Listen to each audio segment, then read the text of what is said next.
नमस्कार, मैं अंजलि मिश्रा। स्वागत है आप सभी का द न्यूज में। देश के पूर्व वित्त मंत्री और कांग्रेस के राज्यसभा सांसद पी चिदम्बरम ने 2024 के लोकसभा चुनाव को लेकर बड़ा बयान दे दिया है, जहां पर उन्होंने बीजेपी की तारीफ कर दी है और खुद ये कहा है कि 2024 लोकसभा चुनाव में हवा का रुख जो है वो बीजेपी की तरफ है।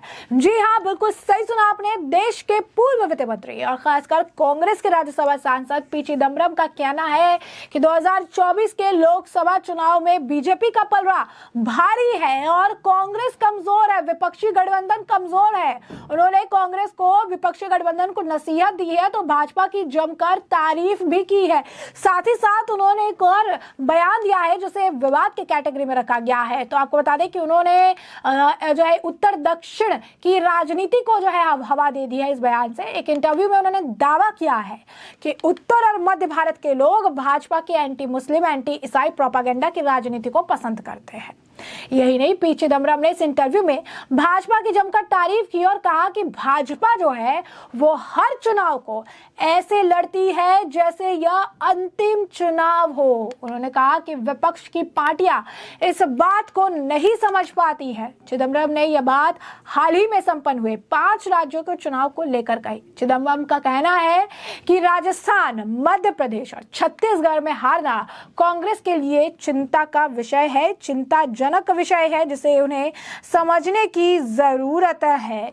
यही नहीं, उन्होंने कहा कि इन राज्यों में जीत को चिदम्बरम ने 2024 के लोकसभा चुनाव से पहले भाजपा के लिए एक बड़ी उपलब्धि बताया है। चिदम्बरम ने कांग्रेस की जाति आधारित जनगणना की राजनीति को हवा देने की बात को भी नकार दिया है। उन्होंने कहा कि 2024 में यह मुद्दा प्राथमिकता नहीं रहेगा। चिदम्बरम का कहना है कि वह अन्य किसी मुद्दे को लेकर चिंतित नहीं है, लेकिन उन्हें लगता है कि उत्तर और मध्य भारत के लोग भाजपा के एंटी मुस्लिम और एंटी ईसाई प्रोपागेंडा तथा अति राष्ट्रवाद को पसंद करते हैं। हालांकि यह पहली बार नहीं है जब वो इस तरीके से बयान दे रही हैं, या पहली बार नहीं है जब इस तरीके से, अगर आप कहेंगे कि कांग्रेस ने किसी नेता के उत्तर बनाम दक्षिण की राजनीति छेड़ी हो। छत्तीसगढ़, मध्य प्रदेश और राजस्थान में भाजपा की जीत और कांग्रेस के हार के बाद से कई नेताओं ने उत्तर भारतीयों के खिलाफ जहर उगलना शुरू कर दिया था। चिदम्बरम ने माना कि अब नोटबंदी जैसे मुद्दे पुराने हो गए हैं। उन्होंने कहा कि साल 2024 में एक बार फिर भाजपा की सरकार बन सकती है, क्योंकि हवाओं का रुख भाजपा की तरफ है। उन्होंने ये भी माना कि भाजपा बहुत मजबूती से चुनाव लड़ती है। हालांकि चिदम्बरम ने विपक्षी पार्टियों के लिए 2024 का चुनाव जीतना जरूरी बताया। लोकसभा चुनाव को लेकर इंडी गठबंधन की तैयारियों पर चिंता जताते हुए उन्होंने कहा कि सभी विपक्षी पार्टियों को एक साथ मिलकर कम से कम 400 सीटों पर उम्मीदवार भाजपा के खिलाफ उतारने ही होंगे, तभी कुछ हो पाएगा। उन्होंने कहा कि विपक्ष किसे प्रधानमंत्री का चेहरा बनाएगा, इस पर पार्टियों के बीच एक राय ही नहीं बन पाई। विधानसभा चुनाव में करारी हार के बाद कांग्रेस में मंथन का दौर चल रहा। 5 राज्यों में हुए चुनाव में से सिर्फ तेलंगाना में जीत मिल पाई और 3 दिसंबर को आए चुनाव नतीजों में न सिर्फ कांग्रेस बल्कि इंडी गठबंधन की भी टेंशन बढ़ा दी। गठबंधन की आगे की क्या राह होगी, क्या रणनीति होगी, इस पर चर्चा के लिए अब 19 दिसंबर को जो है, यानी आपको बता दें कि कल जो है बैठक है। मीटिंग से पहले ही कांग्रेस के वरिष्ठ नेता पी चिदम्बरम का बयान कई तरह की बातों की तरफ इशारा जो है करता है। अब ऐसे में चिदम्बरम ने पार्टी की हार को अप्रत्याशित और चिंता का विषय बताया। यही नहीं, उन्होंने बीजेपी की तारीफ करते हुए कहा कि हवा उसके पक्ष में बह रही है। चिदम्बरम ने कहा कि उन्हें उम्मीद है कि अंतिम व्यक्ति तक चुनाव प्रचार कर बूथ प्रबंधन और मतदान वाले दिन सुस्त मतदाता को मतदान केंद्र तक लाने जैसे मुद्दों से निपटकर लोकसभा चुनाव से पहले पार्टी का मत प्रतिशत 45% तक बढ़ाया जा सकता है। बीजेपी की अगर हम बात करें तो उन्होंने कहा कि बीजेपी के ध्रुवीकरण, परोक्ष मुस्लिम विरोधी और ईसाई विरोधी प्रचार और अति राष्ट्रवाद पर चिंता जताते हुए उन्होंने कहा कि पार्टी को, यानी कांग्रेस को, इसका करारा जवाब तलाशना पड़ेगा। जाति जनगणना के 2024 के चुनाव के लिए पार्टी का शीर्ष एजेंडा होने पर चिदम्बरम ने कहा कि यह एक महत्वपूर्ण मुद्दा है, लेकिन शायद निर्णायक कारक ना हो। मेरी राय में बेरोजगारी और महंगाई सूची में शीर्ष पर है। प्रत्येक सर्वे में यह दो मुद्दे हैं जिनसे लोग सबसे ज्यादा परेशान हैं। अगले लोकसभा चुनाव में बीजेपी की जीत का अनुमान जताने वाले चुनाव पूर्व सर्वे पर चिदम्बरम ने कहा कि हवा बीजेपी के पक्ष में बह रही, लेकिन हवा की दिशा बदल सकती है।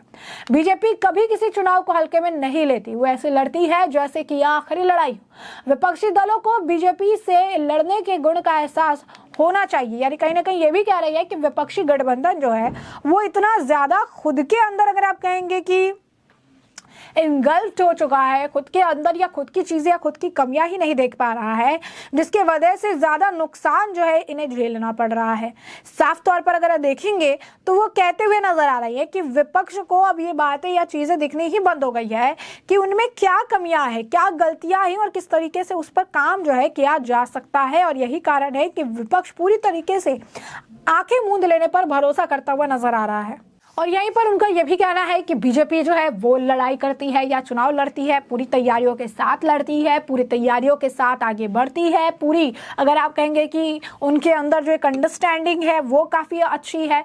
चुनाव लड़ने को किसी ऐसा चुनाव नहीं लड़ती है कि ये छोटा चुनाव है, ये बड़ा चुनाव है, यहाँ पर हम जीत चुके हैं तो यहाँ में मेहनत करने की जरूरत नहीं। क्योंकि अगर आप देखेंगे मध्य प्रदेश में ही अगर हम बात करें तो मध्य प्रदेश में बीजेपी की कई सालों से सरकार थी और इसके बावजूद मध्य प्रदेश में ताबड़तोड़ रैलियां की गई, ताबड़तोड़ जो अगर आप कहेंगे कि पीएम मोदी भी वहां पे गए, बाकी अन्य नेता जो है, बाकी शीर्ष नेता भी वहां पर गए, वहां पर भी रैलियां की, उन्होंने जनसभा को संबोधित किया और चीजें जो है कही है। तो कहीं ना कहीं अगर आप देखेंगे तो ये बहुत ही ज्यादा बड़ा मुद्दा है कि कैसे बीजेपी हर लड़ाई को, हर चुनाव को जो है बहुत ही इंपॉर्टेंट तरीके से देखती है, बहुत उसे अहमियत देती है।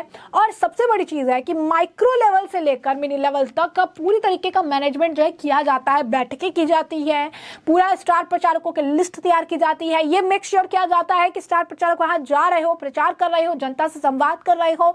जो इन्फ्लुएंशियल लीडर्स है, जिनके फेस वैल्यू काफी ज्यादा है, चाहे जैसे वो मोदी हो गए, योगी हो गए, नड्डा हो गए, इनका भी पूरा अगर आप कहेंगे कि चुनाव में जो आप कहिए कि निचोड़ जो है निकाल कर देखने के लिए मिलता है, जहां पर वो जाते हैं, लोगों से संवाद करते हैं और किसी भी तरीके से किसी प्लेस को छोड़ नहीं दिया जाता है। जैसे अगर आप देखेंगे कि मेन टाइम पर राजस्थान के लिए राहुल गांधी फिर गए, बहुत समय से कहा जा रहा था कि राहुल गांधी नाराज चल रहे हैं, राजस्थान का एक भी दौरा नहीं किया, तो अंत समय में वो राजस्थान जो है पहुंचे थे और वहां पर जनसभाएं की थी। लेकिन इस चुनाव से ठीक पहले अगर आप देखेंगे योगी मोदी लगातार दौरे कर रहे थे उन राज्यों के जिन राज्यों में चुनाव होने वाले थे।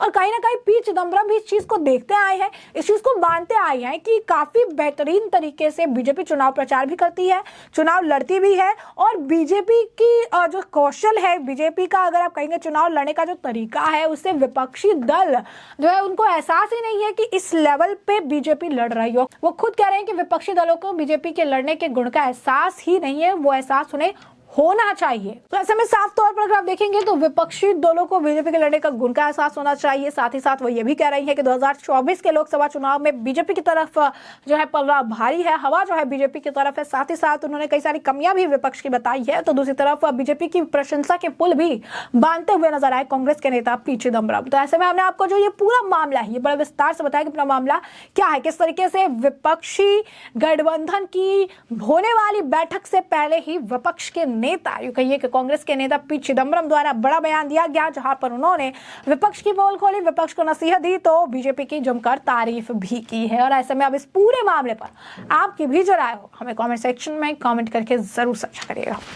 धन्यवाद।